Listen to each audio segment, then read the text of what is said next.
सरकार और देश क्या है? भारत देश एक जमीन का टुकड़ा है।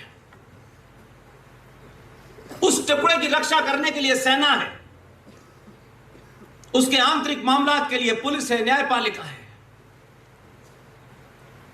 क्या कानून बनेगा, क्या कानून नहीं बनेगा, कौन सी आईपीसी लगेगी, कौन सी नहीं लगेगी, यह देश में जो व्यवस्था है, जो इंस्टीट्यूशन है, वो करेंगे।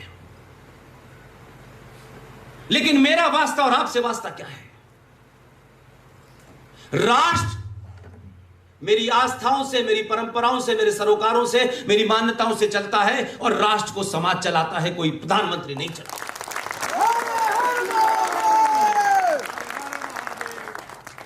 इसलिए पहली बार बदलाव हुआ, और यह बदलाव इसलिए हुआ कि आपने झूठ बोलने की पराकाष्ठा पार कर ली। भगवान भी डर गया कि भाई इनसे झूठ के आप आगे हम कुछ कर नहीं सकते। सारे एक्सपेरिमेंट किए आपने इस दौर में। ऐसे ऐसे प्रधानमंत्री इस देश के, जिस देश का, जिस राष्ट्र का इतना गौरवशाली इतिहास रहा हो, यह उसी लीग में से तो है। ऐसा तो नहीं है कि 47 से कोई नया भारत बन गया हो। यह धरती वही है, किले वही हैं, मंदिर वही हैं, लेकिन आज के भारत में भी हम अभी भी, आज के दिन भी कुछ गलतियां अपने निजी स्वार्थों के लिए कर रहे हैं। इसकी जिंदा मिसाल है। और वो एक बार मौका होता है, सिर्फ एक बार, रोज रोज नहीं आता। इसलिए कहते हैं कि लम्हों ने अगर कोई खता करती होती है तो सदियां भुगतती है।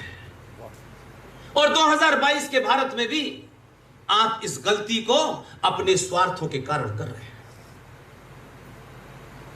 हाल का उत्तर प्रदेश का चुनाव ये मिसाल है।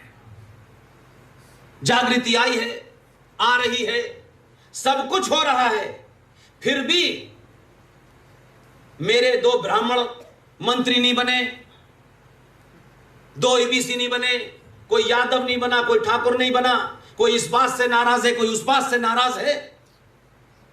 और उत्तर प्रदेश में 303 से योगी 264 पे आ गया। ये मेरी और आपकी कमी के कारण हुआ है। अपने गलेबान में झांक के देखिए। हम दूसरों को जिम्मेदार ठहराकर अपनी कायरता को नहीं छुपा सकते, अपने स्वार्थ को नहीं छुपा सकते। आज जो कुछ हो रहा है, आने वाली पीढ़ियां आपको वैसे ही आपके बारे में सवाल खड़ा करेगी जैसे 70 साल पहले जो कुछ हुआ था उस पर सवाल खड़े करें। आप सिर्फ कोई भीड़ आपको डरा दे, आपके अंदर से 4 योद्धा पैदा ना हो, सबको डर लगने लगा, सरकार नाराज ना हो जाए।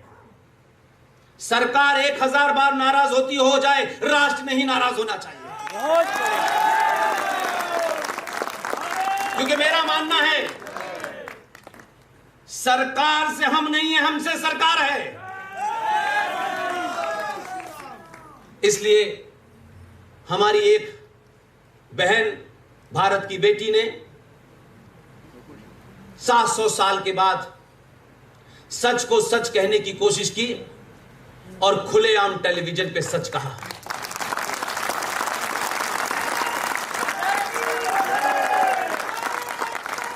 मैं कभी मिला नहीं, मैं उस बेचारी से इस कालखंड में कभी मिला नहीं, लेकिन मैं पोरबंदर में था 2-3 दिन पहले। मैं मंच पे जा रहा था, तब कर्नल आर सिंह साहब ने मुझे फोन करके कहा कि ऐसा ऐसा हो गया है। कोई जरूरी नहीं है कि हमारे बीच में से किसी ने कोई बहादुरी का काम किया है तो पहले हम यह परख करें इसकी जाति क्या है, यह किस संगठन का है, किस पार्टी का है। हम सिर्फ इतना ही ध्यान रखें कि यह सनातनी है, बस, और कुछ नहीं। मैं इसलिए दिल्ली में सभाएं में कम जाता हूं क्योंकि यहां जो हमारे मित्र लोग हैं जो हम सबकी भलाई चाहते हैं वो कुछ कुछ बताते रहते हैं कि दिल्ली में यहाँ जाना वहाँ जाना सेफ नहीं है। लेकिन ओमेंद्र रत्नू जी अगर जयपुर से दिल्ली आ सकते हैं तो मैं कम से कम सफदरजंग से यहाँ आ सकता हूँ। इसलिए आज पूरे देश में एक भीड़ तंत्र ने एक नैरेटिव क्रिएट कर दिया, क्योंकि तर्क उनके पास 1400 साल पहले भी नहीं था और आज भी नहीं है।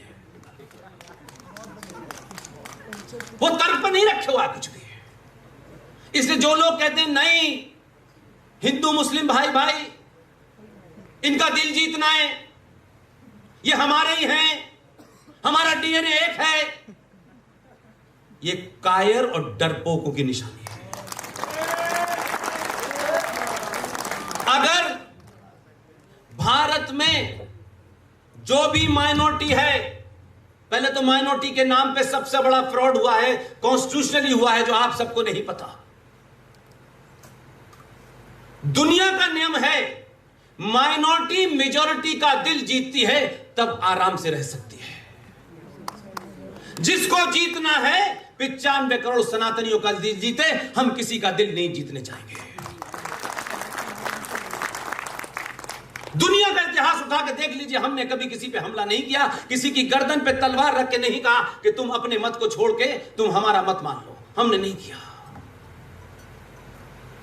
अभी तो एक ही बात कही है कि जो कुरान की इंटरप्रिटेशन होती है उसे हदीस कहते हैं। तो सबसे मान्य हदीस है मुसलमानों में, जिसको हमारे देश में सबसे ज्यादा उसको माना जाता है, उसे बुखारी शरीफ कहते हैं। उस बुखारी शरीफ के 5134 पर वही बात लिखी है जो बहन नुपुर ने कही है। भाई जो कह रहे हैं, जीडी जो कह रहे हैं, आरएसएस जो कह रहे हैं, और आप सबसे सामने मैंने कहा कि मेरी बैकग्राउंड ऐसी जगह की है जहां ना मंदिर था, ना भजन थे, ना कीर्तन थे, कोई दूर दूर तक कोई मतलब ही नहीं था। वो जो कुछ मैंने पढ़ा वो बगनबेरिया की डंडी से मार मार के पढ़ाया। अब जब मैंने पढ़ लिया और जब मैं बोलता हूं तो कहते तुम ज्यादा पढ़ गए। तुम्ही ने जब मार मार के पढ़ाया, मैंने सीरियसली पढ़ लिया, तुमने नॉन सीरियसली पढ़ाया, इसलिए अब तुम्हें मुझसे परेशानी होने लगी। तो मेरी गलती नहीं है। इसलिए मैं आज भी ये मानता हूं कि हम सुनी सुनाई बातों को कम से कम आगे न बढ़ाएं। उसी का कारण है कि इस देश में यह बताया गया कि अकबर महान था और सेकुलर था, क्योंकि जोधाबाई से शादी की यह बताया गया। यह भी हमें पहली बार पता चला कि शादी अगर दूसरे मजहब से कर लेते तो सेकुलर हो जाते हैं। इस किस्म की नैरेटिव हमको बताए गए। लेकिन आज आप सबके सामने जिन बातों को बार बार रिपीट करता हूं मैं, कोई जरूरी नहीं है कि मेरी बात को, उमेंद्र भाई की बात को आप एक ही बार में सुने, सब तक पहुंच जाए। इसलिए कुछ बातों को बार बार रिपीट करते रहना चाहिए ताकि उस पर सवाल उठाएं कि पुष्पेन जी ये बताएं, ये आप कह रहे हैं गलत, ऐसा ही है, तब दोबारा मुझे मौका मिले। सारे धर्म बराबर हैं, ये दुनिया का सबसे बड़ा झूठ है, सबसे बड़ा झूठ।